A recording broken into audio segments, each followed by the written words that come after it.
Introduction of bills. Private member's time. Member for North Vancouver-Seymour. Thank you, Mr. Speaker. This morning I would like to acknowledge I'm speaking on the lands of the Heiskanen people, specifically the Songhees and Kosapsum, and when I'm in North Vancouver-Seymour, I live and work on the lands of the Squamish and the Tsleil-Waututh. I rise today to speak about an incident that unfolded not far from where many of us work, live and raise our families along the rugged and beautiful waters of Indian Arm. On February 5th, 2026, as featured in a recent Vancouver Sun article and in the North Shore News, a 70-year-old diabetic hiker became disoriented and lost on a day hike near the Baden-Powell Trail.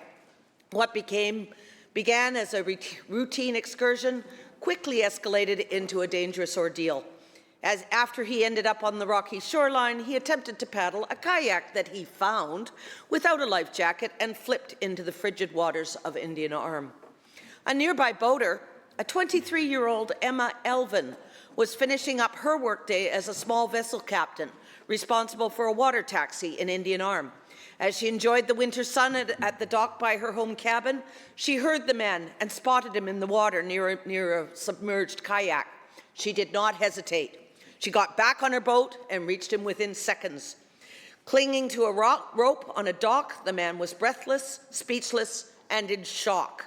Knowing the basics of cold water survival from her marine first aid training, including the 1-10-1 principle, Emma noticed his smartwatch showed he had had 32 minutes of intense activity, logging his shock as a workout. She knew she had to get him out of the water immediately if he was going to survive this emergency. Unable to lift him directly due to the height of the dock and his condition, she applied her marine training and cold water knowledge, hauling him to safety with an extra rope. She quickly helped him undress from his wet clothing, asked essential medical questions, and established that the man was diabetic. Luckily, her boyfriend, Mika, Heiskanen, was nearby at their dock, and he too is diabetic. He gathered towels, blankets, dry clothing, and a glucometer, bringing the gear over by kayak. They warmed him up and kept him stable until the Coast Guard arrived at the scene and transported the victim to the ambulance to Lionsgate Hospital for further care. These quick-thinking actions provided critical life-saving assistance in those crucial moments before the Coast Guard and other responders took over. The hiker later thanked Emma for saving his life. I met Emma when she was honoured for her actions at the 114th Annual BC and Yukon Life-Saving Awards, receiving the Governor's Gold Medal chosen by the branch governor of the Life-Saving Society, and it's presented for the most heroic rescue of the year. As well, Emma received a silver medal for bravery, and Mika earned a silver medal for merit. Emma additionally received a commendation from the Coast Guard. This story serves as a reminder that British Columbia's natural beauty is unmatched, but it also demands respect.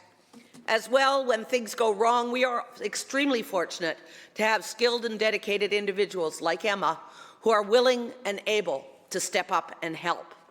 Indian Arm, like many BC natural wonders, may appear calm from a distance, but it is surrounded by deep cliffs, unpredictable weather, and very limited access points. In this case, the man ended up in distress in the water, highlighting just how quickly conditions can deteriorate. And while we celebrate these successful rescues, and we must also ask what more can be done to prevent them, because preparation matters. Learning to swim, knowing first aid, can save your life and that of others. This incident underscores the growing pressure on outdoor spaces that are close to urban centres, which is something to celebrate, but it also must be matched with education and responsibility. Let us take a moment to recognize Emma Elvin for her courage and quick action, and the professionals who supported it, including her boyfriend, Mika. Her professionalism, courage, and commitment embody the very best of British Columbia. And let us also use this moment to remind British Columbians, enjoy our incredible outdoors, but do so safely, responsibly, and prepared, because the mountains, forests, and waterways that define our province are as deadly as they are beautiful. Thank you so much, Madam Speaker.